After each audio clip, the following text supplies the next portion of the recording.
the middle of all this crazy, it's been really nice to see people step up and go that extra mile to be sure that their customers are taken care of. Today is Monday, April 20th, and we are joined today by Christy Gottfried. She is the owner of Go Postal Printing in Boone.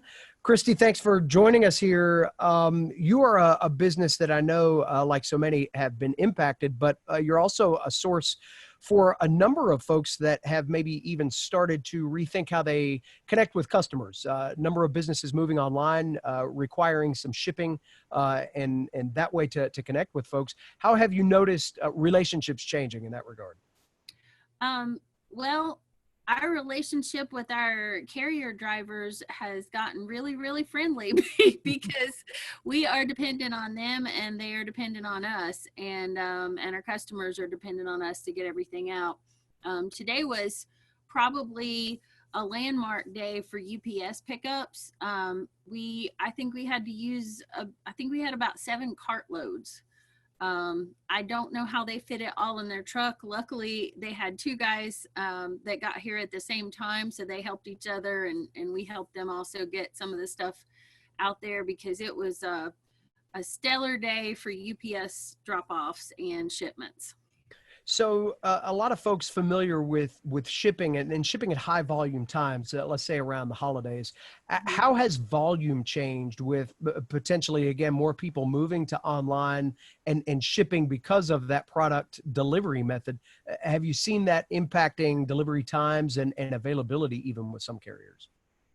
Well, we normally keep pretty good relationship with our carriers and try to stay on top of things. And if there is an issue, we try to bring it up and fix it constructively. But I've noticed, especially the last month or so, that though sometimes I have some irritations with USPS because, they don't come at the same time. And, sometimes they change our schedule, our route schedule, and have some confusing things like that. But the people that pick up have always been really nice to deal with, but they have really kicked in over the last month or so and been really great to work with. In the past, when I would call and the phone would ring and ring and ring, now people are answering the phone. They're doing their best to help everybody out. And I've just, in the middle of all this crazy, it's been really nice to see people step up and go that extra mile to be sure that their customers are taken care of. How do you feel carriers are responding to that contactless delivery method, or maybe protecting their employees more to make sure that there's nothing that from a health and safety standpoint that they're exposing drivers and other employees to? Well, we've also gone to that here with our mailbox customers. We usually had people sign out whatever packages they picked up that we were holding for them. And at this point, we double check everything and verbally discuss the numbers, and then the employee signs off in the booklet. And that's sort of what the other carriers are doing also, so that though you are taking a box from one person to another, you're not touching anything else. Like nobody else is touching their signing pad, and it's all gone to verbal, which takes an extra couple of seconds. But other than that, I haven't really seen any issues with it. There's a lot more time spent making sure that they're getting the right person, getting the package to the right person. And that part, I think, is a positive aspect. There may be some businesses out there that are, as I mentioned earlier, getting into shipping for the first time. They've changed their workflow, so they're relying more on delivering to customers in that way. For people that are in that boat, what would your advice be to them about being as efficient as possible with delivering products to customers? One tip that I would tell people if they haven't been shipping long is if they're trying to figure out how much to charge for shipping, go ahead and check to see what it would be to ship to California, because that is one of the furthest destinations. So it is one of the more expensive shipping labels. So that's really my go-to. If somebody's, maybe if they come in and they say, I'm thinking about putting this on eBay, but I don't know how much it's going to cost to ship or something like that, I say, check California. And then that way That's probably going to be one of the more expensive labels, so you should come out less than that. Also, as far as people that are going to shipping now, we have several small companies that are bringing their drop-offs here because it's a lot easier for them to bring their drop-offs here than to try to call and get a pickup, and then be there when they come to pick it up. So that's a service that we really expanded on. I mean, we've always had that service, but we have a lot more companies that are doing that right now, because having our daily pickup and knowing what time it is really helps these small companies get everything out the day that they're supposed to, really know where they have to be and what time they have to be there.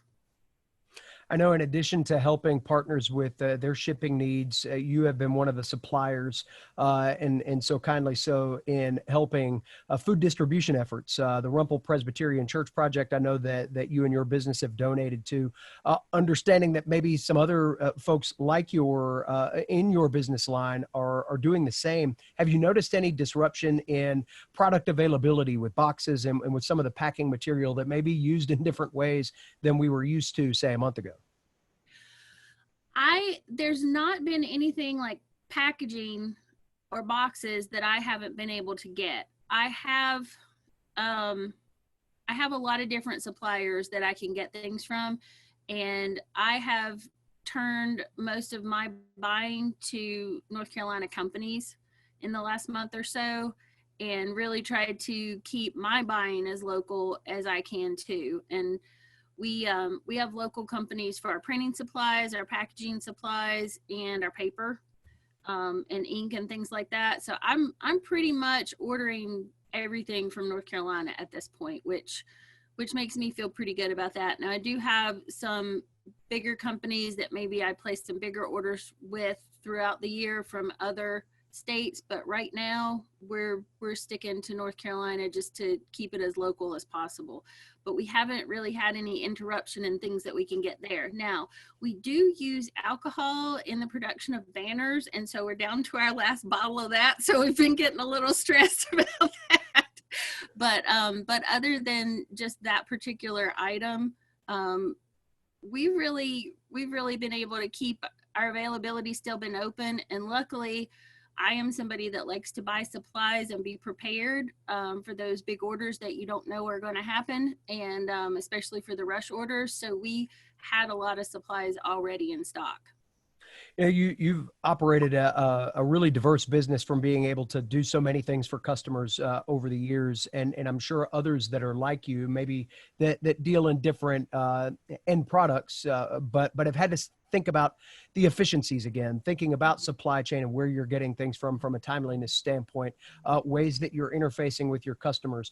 What are some of those things that you feel like are maybe things that you're going to now, that you feel like will become ingrained parts of your business plan moving forward, because you've either found something that's worked, or because of necessity stumbled upon something that has just made your operation better? Well, one of the things that we've been working on for the last week or two is updating our website. We were kind of working on that before, but you kind of get busy in the throng of day-to-day stuff, and it kind of gets pushed to the side.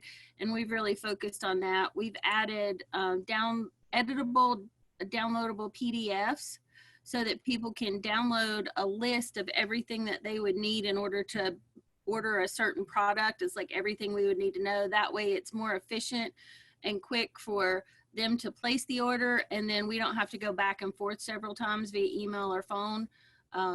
And so it just makes everything process quicker on the ordering end. And we are also working on some Excel documents so that we can process orders quicker that way, and just some internal and things through customers. And really updating the website. We're trying to put some more information on our website that maybe we're used to talking back and forth to people in person, and we're putting that on there, trying to keep our social media posts as much as possible and as positive as possible, just to kind of be like a happy spot for people to take a look at when they're feeling shut in. So within that, you've operated a small local business again for quite some time. We were just talking a moment ago that you're in the process of celebrating your Sweet 16 Yep. as a business here. We've talked a lot about people being intentional with local purchasing lately. Can you describe from the business owner's standpoint that the satisfaction and connection that you get when somebody now in today's climate takes that extra step to either continue to do business with you or find a way to do business with you at a time where I know there's a layer of inconvenience that's with us all, but people are still trying to find their way through to do things for local folks. Well, one of the things that we've been lucky with at Go Postal is that we have a little area that people can drive up right next to the store and give us a call, and then we can come out there and grab their package or bring their prepaid print products out to them. We've expanded that over the last couple of days, and we're trying to figure out a way that it works for some of the people in the high risk groups to pull up, and we can get their package or their item that they want to ship out of the back of their car, and they can, what we're thinking about doing is just having them call in and then go through the steps of shipping something over the phone and let them go ahead and still make their decisions, but they can be outside in the safety of their car and we can be inside, and they can still have all those different options that Go Postal and Boone usually offers and make their choices. So it takes a little more time, but I mean, that's what everybody's kicking in, that extra little bit of effort to make things go as smoothly as possible and help out people that need it. So that's one thing that we felt really lucky about, was having our loading zone so we can do that extra service for people. I guess finally, as you have tried to keep the wheels moving with your business, you've also been pretty intentional about getting involved in community efforts. We mentioned the Rumpel Presbyterian Church box delivery that you've been helpful with. How has that kind of kept things a little bit normal for you to have that interaction with the community, maybe in a way that's not as much about running the business, it's about giving back? Well, I am a volunteer at heart. I used to volunteer full time before I started running this business. And so I have a soft spot for all of the nonprofits and all of the people that are out there, whether it be their regular job or whether they're adding on volunteer hours to help other people in the community. And we were lucky enough to get to partner with Boone Drug, and we donated, printed, and designed the labels that were on the hand sanitizer that Boone Drug has been giving out to all the emergency services and the hospital. I think it was over the last 2 weeks.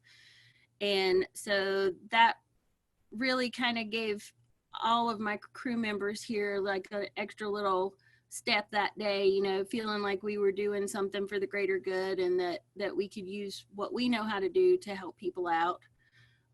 We've also, when the initial order went out and a lot of the restaurants were kind of scrambling to figure out a way to advertise or direct people into what the new services and how they were going to be able to continue business, we dropped all our rush fees and did some design work for some local businesses and all, and got the banners and signs out to those people really quickly, to be sure that they didn't lose a day here or there, that they could be serving customers.